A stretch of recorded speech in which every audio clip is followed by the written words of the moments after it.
Hello students, आज हम बात करते हैं केमिकल शिफ्ट को प्रभावित करने वाले कारकों के बारे में। तो दो प्रकार के कारक इसको प्रभावित करते हैं, एक है इंट्रामोलिकुलर फैक्टर्स और दूसरा इंटरमोलिकुलर फैक्टर्स। इंट्रामोलिकुलर फैक्टर्स में हम देखते हैं इंडक्टिव इफेक्ट प्रभावित करता है, वांडरवाल्स फोर्स जो हैं इनकी वांडरवाल्स फोर्स डीशिल्डिंग दिखाता है। एनाइसोट्रोपिक इफेक्ट सबसे इंपॉर्टेंट है। इंटरमोलिकुलर फैक्टर्स में देखें तो हाइड्रोजन बॉन्डिंग, टेम्परेचर और सॉल्वेंट्स। इंट्रामोलिकुलर फैक्टर्स में हम देखें तो इंडक्टिव इफेक्ट क्रिएट होता है इलेक्ट्रोनेगेटिविटी से, कि दो एटम के बीच का इलेक्ट्रोनेगेटिव डिफरेंस अगर होगा तो वहाँ इंडक्टिव इफेक्ट जनरेट होगा। कि अगर कोई प्रोटॉन मोर इलेक्ट्रोनेगेटिव एलिमेंट्स या एटम्स या ग्रुप से जुड़ा हुआ है तो वो प्रोटॉन हायर डीशिल्डिंग दिखाएगा, क्योंकि क्या है, मोर इलेक्ट्रोनेगेटिव एलिमेंट्स क्या करेगा, इलेक्ट्रॉन को अपनी ओर खींचेगा।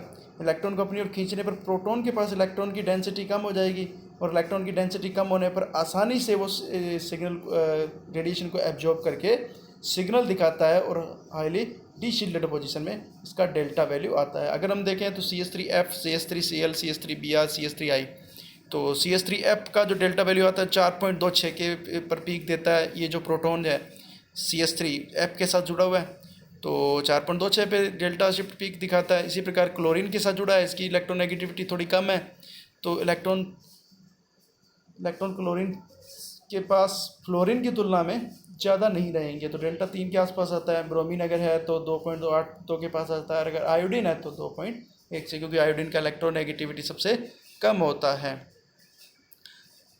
इसी प्रकार अगर हम देखें तो सबसे इम्पोर्टेंट जो इफेक्ट है इसका वो है एनाइसोट्रोपिक इफेक्ट।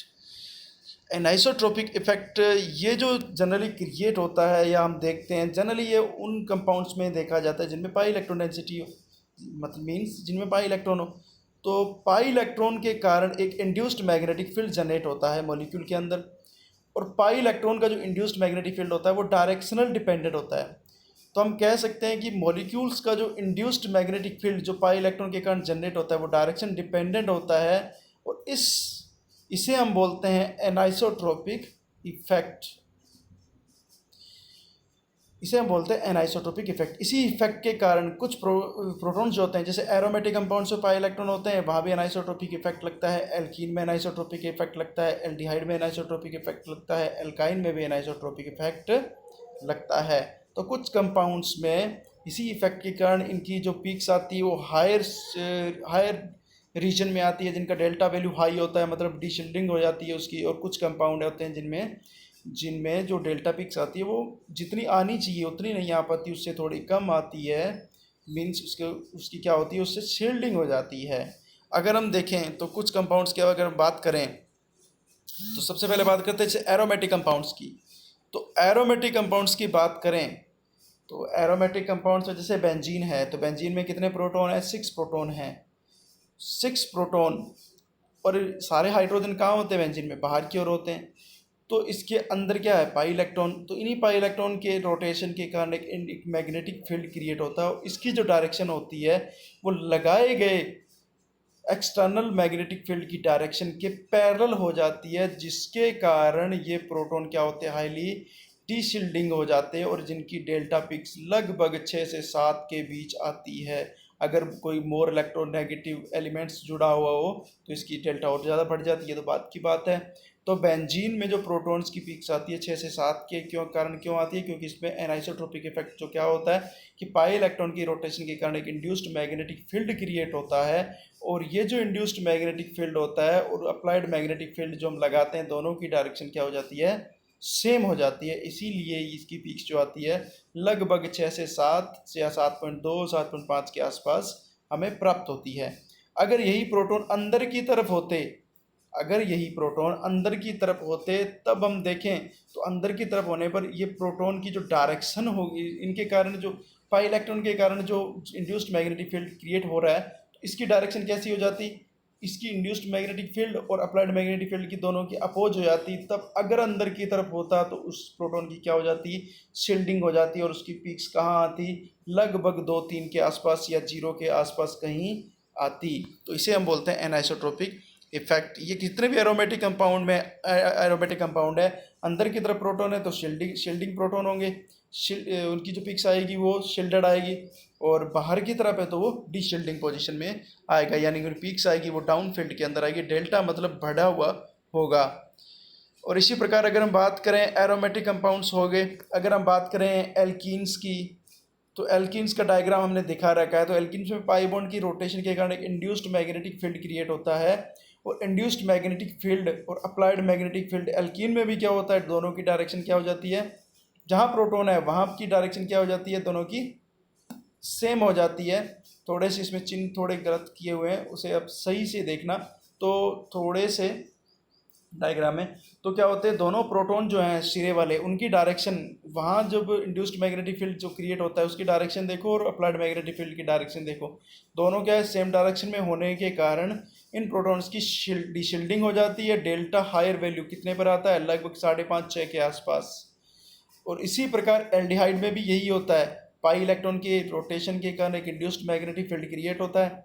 तो इंड्यूस्ड मैग्नेटिक फील्ड जो क्रिएट होता है उसकी डायरेक्शन अप्लाइड मैग्नेटिक फील्ड की डायरेक्शन दोनों क्या होती है, सेम होती है। और कंपाउंड की पीक्स जो आती है वो लगभग 9 से 10 के बीच आती है। 9 से 10 के बीच क्यों आती है, 6 से 7 के बीच आनी चाहिए, क्योंकि इसमें एक सी डबल बॉन्ड हो, more electronegative groups carbonyl present होता है, जिसके कारण इसकी पीक्स और ज़्यादा डाउन फील्ड में आती है, लगभग 9 से 10 के बीच में।